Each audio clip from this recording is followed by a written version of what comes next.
सरकारकडनं एक आदेश काढण्यात आला। त्याच्यामध्ये करीबन 1262 शाळा ज्या बिना अनुदानित आहेत, त्याच्यामध्ये मराठी मीडियम ह्या बहुतांश शाळा आहेत आणि काही उर्दू शाळा आहेत। अशी परिस्थिती आली की त्या शाळा बंद होतील आणि त्या शाळा बंद झाल्या तर 2.5 ते 3 लाख विद्यार्थ्यांचं खूप मोठ्या प्रमाणात नुकसान होऊ शकतं। अचानक हा आदेश काढल्यामुळे एकतर या शाळांचं म्हणणं ऐकून घेतलं गेलं नव्हतं, त्यांच्याकडे असणारे कागदपत्र ती जी पडताळणी सरकारकडनं नाहीतर अधिकाऱ्यांकडनं ज्या पद्धतीने व्हायला पाहिजे ती वेळेत न झाल्यामुळे आणि अधिकाऱ्यांच्या चुकीमुळे या शाळा जर बंद होत असतील तर ते योग्य नाही, अशी विनंती करण्यासाठी आम्ही सर्वजण मंत्री महोदयांना भेटलो। दादा भुसे साहेब जे आपले शिक्षण मंत्री आहेत त्यांना आम्ही सर्वजण भेटलो, ज्याच्यामध्ये महाराष्ट्र राज्य शिक्षण संस्था महामंडळ, त्याच्याबरोबर इंडिपेंडंट इंग्लिश स्कूल्स असोसिएशन आणि काही उर्दू शाळेचे प्रतिनिधी या ठिकाणी आले होते। तुम्ही बघितलं असेल काही दिवसांपूर्वी सरकारकडनं एक आदेश काढण्यात आला।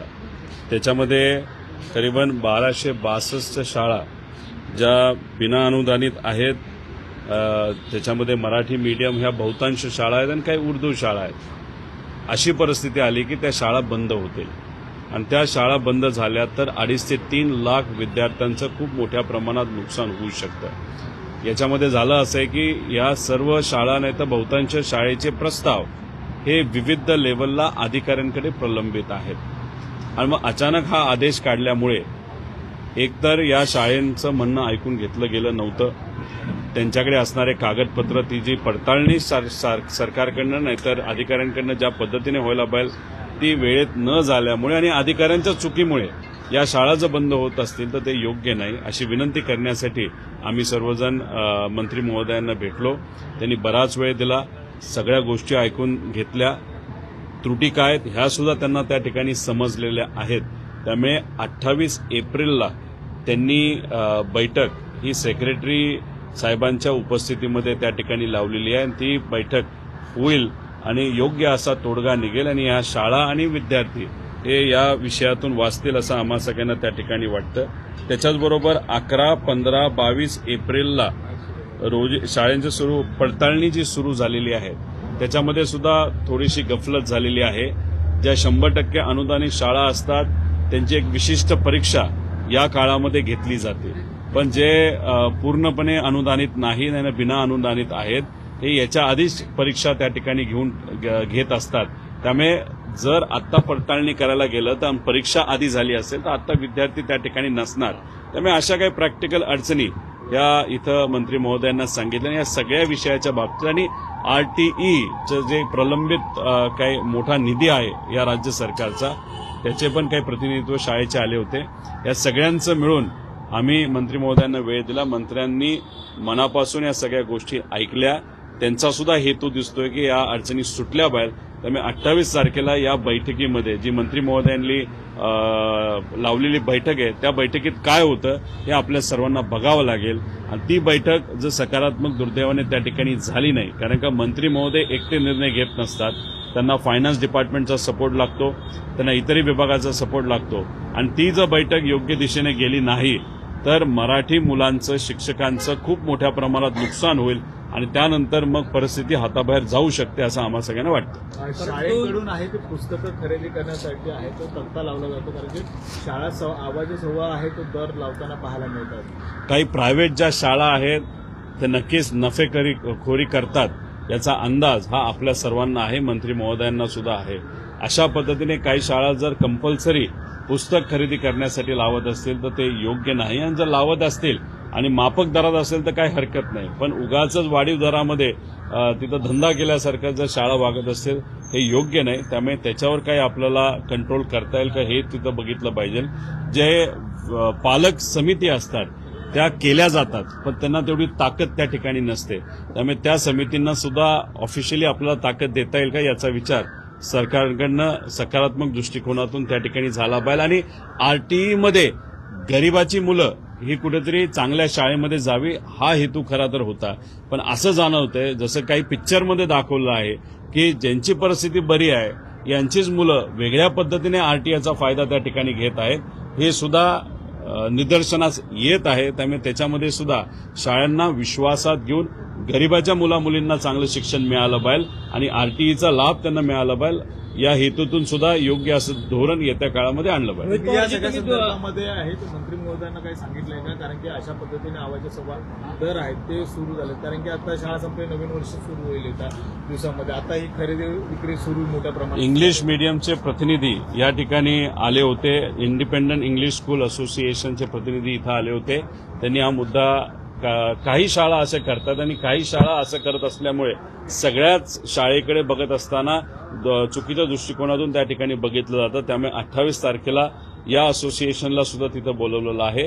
ते सुद्धा काही पुरावे या बाबतीतले तिथं घेऊन येणार आहेत आणि बरेच काही टेक्निकल इश्यू सुद्धा या शाळेचे इंग्लिश मीडियमचे सुद्धा आणि खास करून बहुतांश करून मराठी मीडियमचे आणि उर्दू मीडियमचे हे मुद्दे घेऊन येणारे हे सर्व पदाधिकारी 28 तारखेला डिटेलमध्ये बैठक होईल आणि याच्यावर मार्ग निघेल. जर मार्ग निघाला नाही तर 3 लाख गरीब मुलं मुली हे शिक्षणापासून वंचित त्या ठिकाणी होऊन रोहितजी, जातात. तुम्ही काल एक ट्विट केलेलं होतं की सत्तेतल्या मित्रपक्षाची शिकार जी आहे ती पुढच्या महिन्यापर्यंत केली जाणार म्हणून. नक्की कोण कोणाची सत्तेत शिकार करणार आहे त्याबद्दल काही माहिती तुमच्यापर्यंत पोहोचली आहे का? कसं आहे की आता चर्चा जी सुरू आहे ऑपरेशन टायगरची चर्चा आहे.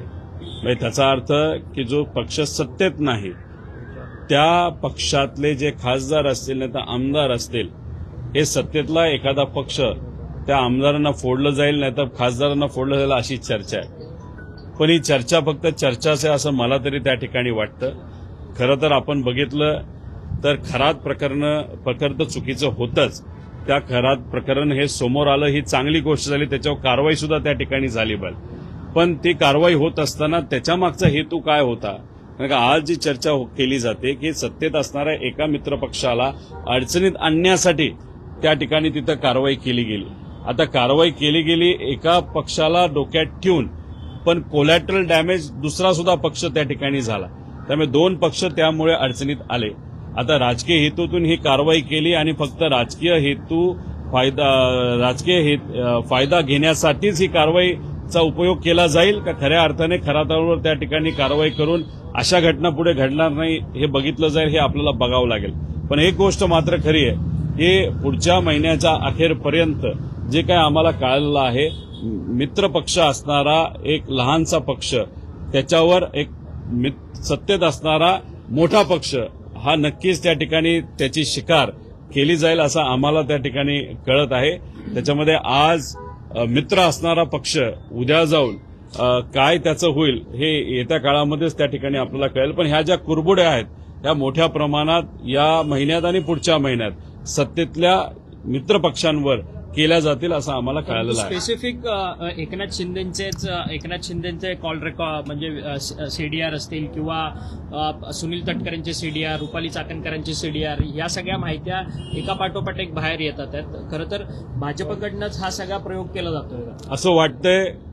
भाजपकडनं अशा सगळ्या माहितींचा प्रयोग केला जातो अशी चर्चा तरी त्या ठिकाणी आहे. एक तुम्ही समजून घ्या की नाशिक हनी ट्रॅप प्रकरणामध्ये 70 व्हिडिओ होते असं आपल्याला कळलं होतं. राज ठाकरे साहेबांनी हा मुद्दा मांडल्यानंतर तो मुद्दा काही दिवसांसाठी चर्चेत आला आणि त्यानंतर त्याची चर्चा संपली. मग कारवाई तुम्ही केली का? हनी ट्रॅप प्रकरण केलं कुणी त्याच्यावर तुम्ही कुठली कारवाई केली हे कुठेही त्या ठिकाणी सिद्ध नाही झालं. त्याच्यामध्ये 70 जे व्हिडिओ होते त्यात अधिकाऱ्यांचे पण काही प्रमाणात व्हिडिओ होते आणि काही नेत्यांचे होते.